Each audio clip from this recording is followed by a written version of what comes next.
विभिन्न का संकाय है, उसके ऑप्शनल में से एक ऑप्शन चूज कर सकते हैं। तो यह दूसरा महत्वपूर्ण बदलाव जो किया गया है वह एडिशनल सब्जेक्ट के रूप में किया गया है कि छठा एडिशनल सब्जेक्ट। और जो तीसरा बदलाव, जो महत्वपूर्ण बदलाव किया जा रहा है जिससे कि विद्यार्थियों को काफी लाभ होगा, पहले दोनों बदलावों से भी विद्यार्थियों को अब सिंप्लिसिटी, अब काफी सिंप्लीफाई विषय कर दिया गया है, पैटर्न को भी पहले से सिंप्लीफाई कर दिया गया है, उससे भी विद्यार्थियों को काफी लाभ होगा। और तीसरा जो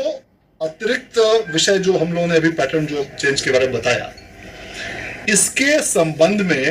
उत्तीर्णता का जो लॉजिक है, जो उत्तीर्णता की जो कार्रवाई जो बिहार बोर्ड द्वारा की जाएगी, उसमें भी बदलाव किया गया है। इसमें बदलाव यह किया गया है कि यदि कोई विद्यार्थी ने 5 विषयों के अलावा यदि छठे अतिरिक्त विषय का चयन करता है और यदि वह प्रथम 5 विषय में से किसी भी एक विषय में यदि वह फेल कर जाता है, तो उसको उसके छठे अतिरिक्त विषय के अंक से परिवर्तित कर दिया जाएगा, बशर्ते कि उसके उन 5 उत्तीर्ण विषयों में से एक हिंदी या अंग्रेजी अवश्य होगा। इसका तात्पर्य यह हुआ कि जो भी विद्यार्थी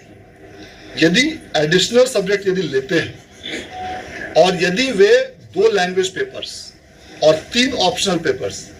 इन 5 पेपर्स में से किसी भी एक विषय में यदि वह अनुत्तीर्ण होते हैं, यदि वह फेल करते हैं, तो उनका, और यदि वह एडिशनल विषय में यदि वह उत्तीर्ण होते हैं, पास करते हैं, तो उनका फेल का सब्जेक्ट उस एडिशनल सब्जेक्ट से रिप्लेस हो जाएगा और वह विद्यार्थी ओवरऑल पास माना जाएगा। इसका लाभ यह होगा कि विद्यार्थियों के उत्तीर्णता के प्रतिशत में बढ़ोतरी होगी, विद्यार्थियों के पासिंग परसेंटेज में बढ़ोतरी होगी। अभी के समय में यदि विद्यार्थी उस 5 सब्जेक्ट में से किसी एक में फेल करते हैं तो उसका अलग सिस्टम, उसका अलग लॉजिक है। अभी के समय में जो स्थिति है उसमें फिजिक्स, केमिस्ट्री, बायोलॉजी, मैं विज्ञान संकाय की बात कर रहा हूँ, विज्ञान संकाय के विद्यार्थी फिजिक्स, केमिस्ट्री, बायोलॉजी के अलावा मैथ्स एक्स्ट्रा ले सकते हैं और उनका वह मैथ्स रिप्लेस होने की व्यवस्था है बायोलॉजी के तुलना में। लेकिन फिजिक्स, केमिस्ट्री, मैथ्स के विद्यार्थी का बायोलॉजी का भी अलग से सिस्टम नहीं है। अब जो हम लोग नए जो पैटर्न हम लोग इंट्रोड्यूस कर रहे हैं एडिशनल सब्जेक्ट का, अब वो विद्यार्थी बायोलॉजी भी अलग से ले सकते हैं।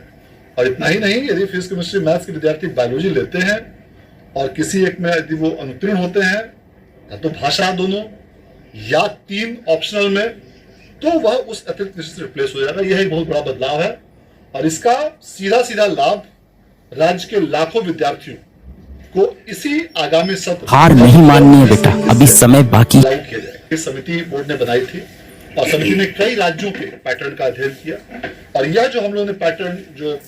वर्तमान में अडॉप्ट किया है, यह काफी हद तक सीबीएसई के पैटर्न से मिलता जुलता है और अन्य राज्यों के भी पैटर्न को हम लोगों ने देखा और सबसे जो बेस्ट इसके आधार पर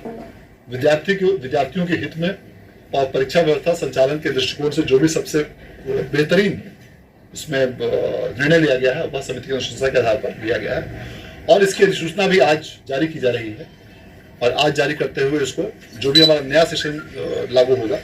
उससे इस नए सत्र को, इस नई व्यवस्था को लागू किया जाएगा और इस तीनों महत्वपूर्ण बदलावों से राज्य के लाखों विद्यार्थियों को बहुत लाभ होगा। इसलिए मैं सभी विद्यार्थियों को अपनी शुभकामनाएं देता हूं और ये उम्मीद करता हूं कि इस नए पैटर्न के अनुसार वह स्टडी करेंगे और स्टडी करते हुए बेहतर से बेहतर अंकों की प्राप्ति होगी। इसके साथ ही नेचुरली एक और इसका जो इस चेंजेस का कोरोलरी है, वह कोरोलरी यह है कि बुक्स भी,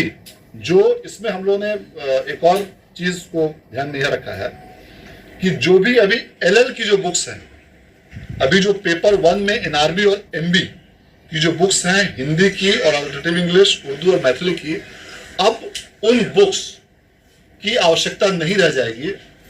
हिंदी की जो पुस्तक, हिंदी की जो एनआरबी की या MB alternative English, Urdu, Maithili, अब उसकी चूंकि परीक्षा ही अलग से नहीं होगी,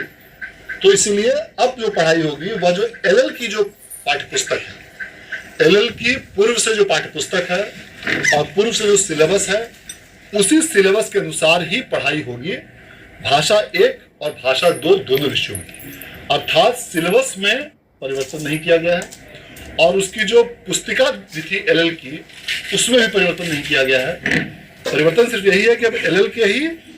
उन 12 पुस्तकों में से 2 पुस्तकों को पढ़ना विद्यार्थियों के लिए अनिवार्य है इस नए पैटर्न के अनुसार, जैसा कि